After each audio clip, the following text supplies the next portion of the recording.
Book Lessons. A Wayward Bookmark Story. The campfire was kept to a meager light, just barely enough to send off thin wisps of smoke into the canopy above. Bare branches interlaced as to resemble hands clasped in prayer. The girl poked at the smoldering leaves. She knew she would get a stern talking to if the fire was too high or too low whenever he returned. Satisfied that the fire wouldn't spontaneously extinguish, the girl picked up her book and returned to the soft, semi-upright log that served as her arboreal recliner. She settled, then stilled her breathing and listened. Evening had descended and brought stillness to the forest. She heard rustling of leaves and the creaking of swaying trees, but no footsteps, paternal or otherwise. She made a brief gesture that looked like she was swatting bugs, and uttered a word whose historical and arcane significance was lost on her, though its practical application was not. A light appeared roughly where her hand swirled, just bright enough to make reading a bit easier. She decided to pretend that it always worked on the first try. She returned to her book. The leaf that was her bookmark fell out before she could find the page it had been saving, but she didn't mind.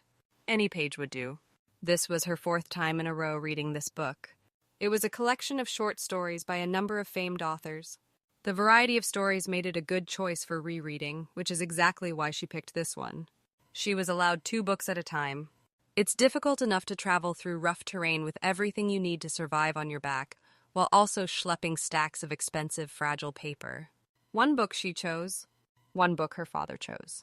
Her book was nearly always some kind of fiction, people living dramatic, adventurous lives. She supposed someone would think her life was an adventure itself, but she knew that whoever was writing these stories cut out all of the boring, painful, and upsetting parts. Everyone wants to be the mysterious stranger that blows into a town to cause a stir among the locals, but no one wants the blisters and wet socks it took to get there in the first place. She knew all too well that this mysterious stranger was probably doing nothing but walking for a week. She can tell you firsthand that it's not an exciting life. Perhaps this is why she was so drawn to the romanticism that she found in these books. The other book was one her father chose. Even though the girl has never set foot in a school, her father had taken her education very seriously and would sometimes have them travel for weeks on a rumor of a book on a topic that she hadn't been exposed to yet. The expectation was that she read the book until she can fully explain the contents in a manner he found satisfactory. Some were better than others. She would never forgive him for replacing her book on wilderness survival, which she actually quite enjoyed, with one on ancient wars over the establishment of trade lines of long-dead civilizations. Even he admitted this may have been an error on his part. She jumped as he was suddenly standing right next to her, a bit of a wry smile on his face and a couple of conies in hand. Are you sure you don't like magic? You seem pretty good at it. No, I like reading. I don't like magic. This is nothing. It took me months to learn, and it's basically a tavern trick. A child with a candle can do the same thing. If you say so. Her father sat down and handed a rabbit to his daughter. Give me a hand with the other one. I was gonna do that anyway. It's so late, it'll be totally dark before we eat, then we'll just have to go to bed right after, and I hate doing that. What took you so long anyway? Listen, don't give me sass about a late dinner, and I'll ignore that unnecessary light. You know that light can attract much worse things than moths, especially in these woods. But I was using it to read. Using it to read your book, not mine. There's a difference. Oh, whatever. I'm basically done with your book anyway. Wonderful. Then you can tell me all about it as you dress that coney. She began to recite facts about the history of regulating magic and the small civil war that was a result. Her father was adding the meat to the stew as she finished talking. Yes, you certainly read that book. What did you learn? I just told you. In a way, but that was more facts. What did you learn about how the world works? She paused and thought for a while. Some practitioners cooperated with authorities and some didn't. And none were more angry than the necromancers. Their entire school was outlawed, that's why. So they chose to fight and lost. Do you think the necromancers lost? Yeah, of course, they're not allowed in cities anymore and need to live in the woods like we do. When did they surrender? They didn't. They were almost entirely wiped out at the Battle of Twin Stars, but they managed to flee after their undead were destroyed. So they're surviving, never surrendered. And you say they lost? Yes, Dad, they lost. She said in an exasperated tone. Would you want to be them? Personally, I'd rather be alive and living in a city. Many of them lived. And, turns out, if your craft that has a dark side to it suddenly becomes completely illegal, Well, then what's stopping you from really seeing how dark this magic can be? Being illegal pushed the necromancers underground where they flourished. Some actually became incredibly powerful, the best of which are rumored to be immortal. Remember the story about how that one conquered and ruled an entire port city for over 5 years before being deposed? Wouldn't have had a chance at that if necromancy hadn't been made totally illegal. What I'm saying is that things like victory and defeat, good and bad, are not as clear as it might seem. Outlawing seemed like a good thing, but many people died because of it who would have lived otherwise. I'm telling you this because I want you to know that you shouldn't lose hope when bad things happen. When adversity strikes, it's never over until you decide it's over. They sat in silence while the stew simmered. Her father ladled some into a bowl and handed it to her. I think you understand now. We'll swap that book when we stop at the next town. The meager fire was the only light. They ate their stew and settled down to sleep. Dad, when do you think we'll get to the quest site? Shouldn't be long, maybe a day. How much does this one pay? You can buy a small house and live comfortably for a time, if that's something one is interested in. Her eyes widened in the dark. Does that mean... We'll talk after it's done. Her mind raced. She had no idea the questing life could end, let alone so abruptly. But underneath her excitement was a ball of worry. Jobs paid based on how dangerous they are. What's the job if it pays so well? She heard him roll over. Pretty straightforward stuff this time. Just going to kill a necromancer. And then she was alone again, hidden in a thicket that was uncomfortably close to the menacing structure that surely housed her father's target. It was clearly once a castle, a simple and stately structure, or at least it probably was before the mortar began to crack. Now it appears as though it spent the last century or so tearing itself apart to appear as horrible as possible. Nearly an entire half of the castle had collapsed, taking with it one of the 2 great stained glass windows, which now gave the impression of looking into the empty eye socket of a pirate. Black moss has crawled over nearly every stone. Even the double doors weren't even on hinges and simply leaned against one another. Her father had slipped past them nearly an hour ago. She opened her book and tried to get comfortable. She typically didn't worry while her father was on a job. While she had never seen him fight, nearly every one of his old acquaintances would tell her about his abilities every chance they got. About how they were in some sort of scrap on the road or some mercenary job went badly, but her father was always there to save the day. There seemed to be no end to these stories. Her eyes would glaze over when they would begin. It was nearly the only thing that anyone would talk to her directly about. A past she wasn't there for, and one which didn't have much bearing on the present, if she was being honest. In fact, she wished he wasn't so good with a sword. Maybe he could have been a tailor instead. Then she'd be under a roof and she wouldn't be worrying right now. It was then she realized she was worrying, really, really worrying, probably for the first time ever. She knew he knows what he's doing, but necromancers are not a trifling matter. He has taken them down before, but that was with a group. She had never heard of anyone taking down one solo, especially on their own turf. She then realized that was probably why he took this job. Group rate, all going to one person. Enough to live off of for a while. She was the reason he took this job. If he died, it would be her fault for complaining so much. She refocused on her book, but it was all too familiar by now to hold her attention. Thoughts of, he would have only taken easy work or group rates if it wasn't for you circled her mind. She just sat and stared at the page. There was nothing else for her to do. She was stuck where she was. She had no skills to survive in there, even if she suddenly found the courage to enter that actively hostile building. What would she do? Show off her magic lighter trick to the necromancer, assuming it even worked the first time? She hated herself for putting her father in this position, but she knew without doubt that all he would want her to do is to stay put. She resolved herself to not even consider going in there. It was all she could think about at this point. Her mind swirled with recursive arguments and guilt. As she stared at the words, a single fat raindrop landed on the page. She snapped the book shut immediately and looked up at the dark sky, another raindrop landing on her face. It was going to start coming down in a hurry. Directly in front of her was a conveniently vined growth which led up to a broken window. Her dad would get mad if the books got wet, she reasoned to herself. She'll just sneak in to keep them dry, and if she happens to find him in there, she'll convince him that this job isn't worth it and they can both just leave. One benefit to a good groundskeeper is that vines are often cleared. Give them a few decades and they become thick as a warship's rigging and just as easy to climb. She scaled the wall into the castle through a broken window, a green tongue leading her into the mouth of a waiting beast. She swung a leg over the windowsill. Despite being open to the outside world, the room was shockingly dark. She wasn't going to explore far, just peek around the corner for a bit to see if she could find him. If he wasn't easily visible, she would head back to the room and wait out the rain. First, though, she'd need a light. 2 tries with the cantrip and the candle on the sconce was lit. The entire room became illuminated as all of the candles which were placed around the room suddenly lit themselves, including 2 large torches flanking the dead fireplace. Her eyes widened as they also adjusted. 5 large, tall bookcases did not make for a lavish library, but to one starved on a 2-book limit for most of her life, seeing so much in one place made her heart skip. The spines were faded and thick from moisture after years of being partially exposed to the elements. The swelling caused many of the books on the full rows to not be able to be removed easily, poor souls locked in place by neglect. She knew her father was in danger, but the immediacy of the danger did not strike her as to deny her a small chance to browse. Small indeed it was. Her father would have loved most of these tomes, filled with information neither practical nor entertaining. One book did catch her eye, though.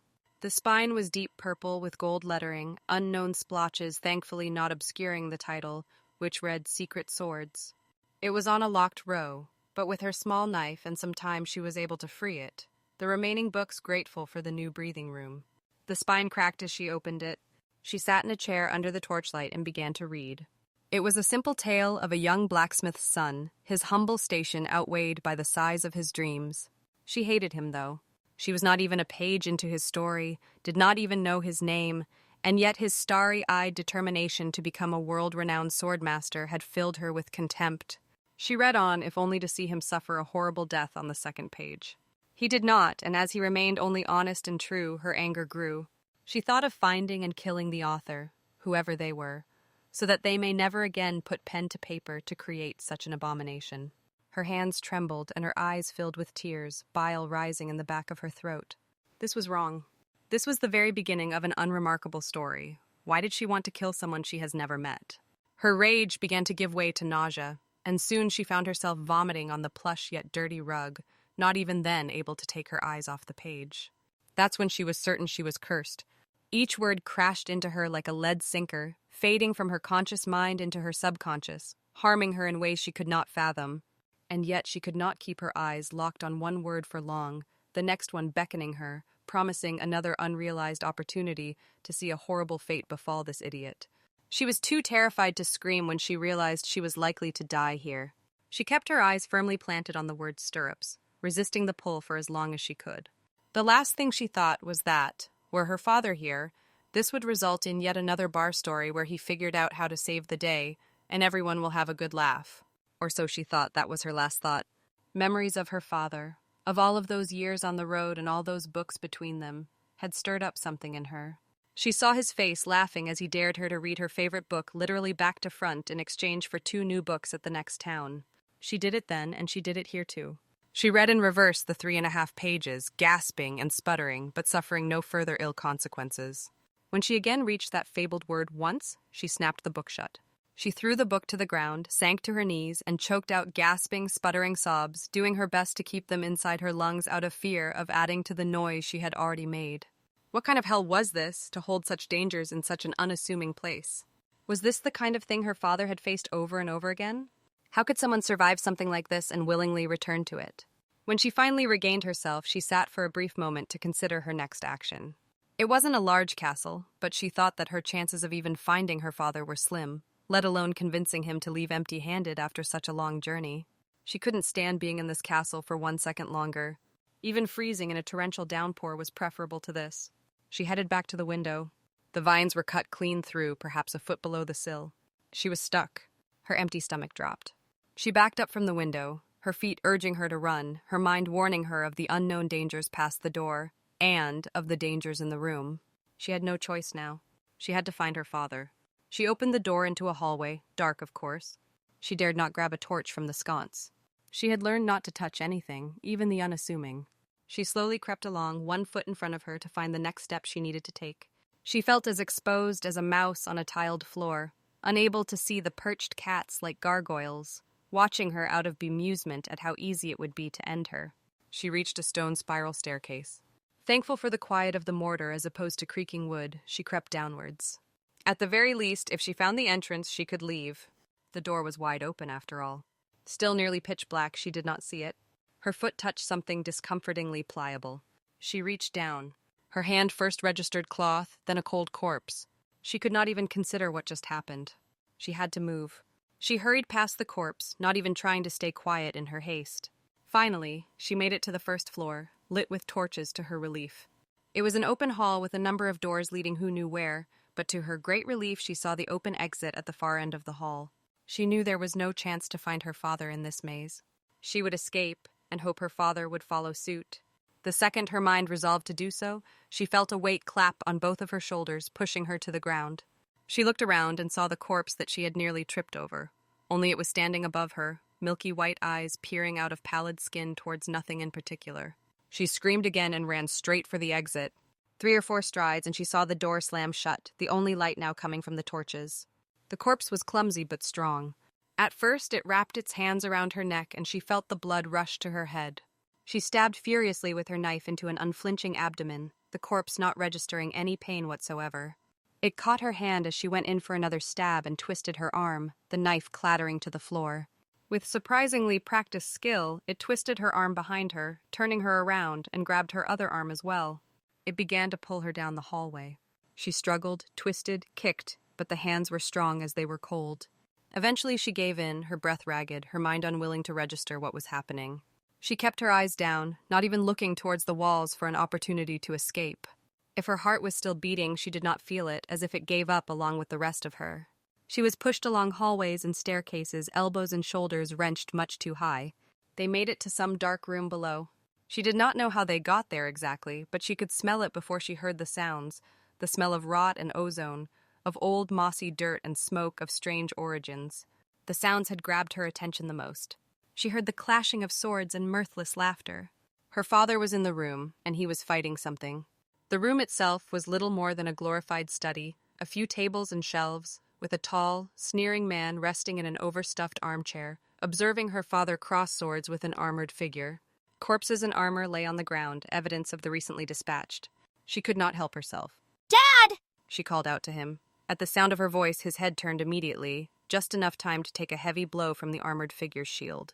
He crumpled. The man in the chair gave out an unrestrained laugh. Dad? Did you just call him Dad? He stood from the chair with exaggerated movements. And here I thought I would only get to torment this tin can idiot. What wondrous luck. He made his way over to her father and wrenched his dazed head off the ground to look at her. Tragic, really. You had cut through the chaff well enough, I admit. The way you were having a go at my right hand here, I was beginning to feel a bit uneasy. Just a bit, mind. And all of that was for naught. In any case, for your great reward will be to bear witness to your daughter's death, right before your own. Oh, you'll make a fine addition to my collection. A rather good trade, considering all those you killed to get here. The more pain you die in, the easier it is to raise your corpse. Did you know that? You seem like a solid fellow, so I wasn't too sure if I would be able to break your body and spirit enough before you died. But now this is a certainty. Oh, do kill the girl. Strangulation. I'd like her skin intact for a small project I'm working on. He lifted her father's head from the floor. Now watch. It was a very brief tussle before the corpse had his hands around her throat again. Her knife was dropped near the entrance, her fists beating against the solid wall of flesh. Her vision blurred, and she felt as though her head was being separated from her body. This is the end, she thought. Dread surged through her. Even with free hands, there was nothing she could do. She couldn't breathe, let alone speak. There's no way that would work. But there was nothing to lose. She felt her hands gesture out that damned flame cantrip. It was all she could manage. A jet of flame erupted from her palm, many, many times larger than the largest flame she had ever produced. The corpse kept squeezing while it burned. The flames burned her too. Even this unexplainable miracle couldn't save her. She felt the hands slacken as she lost consciousness. Air, tech, ver. She saw a flash of white light. Air screamed back into her lungs.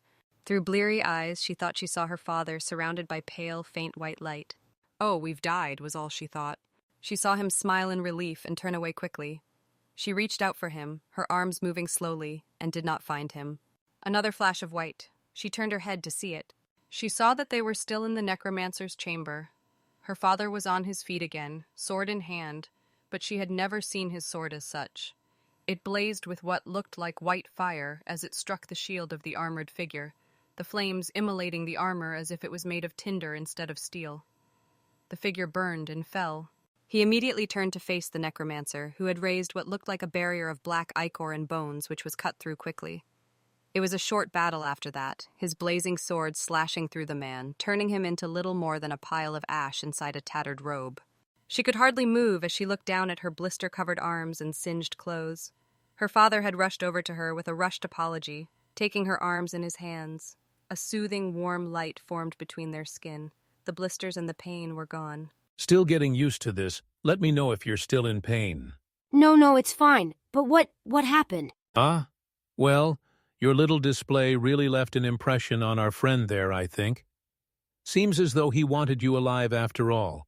But that fire had damaged that corpse too badly for him to control it any longer. He got distracted trying to find a way to regain control of it to save you, which gave me the opening. All's well. It's done now. That's not really what I meant.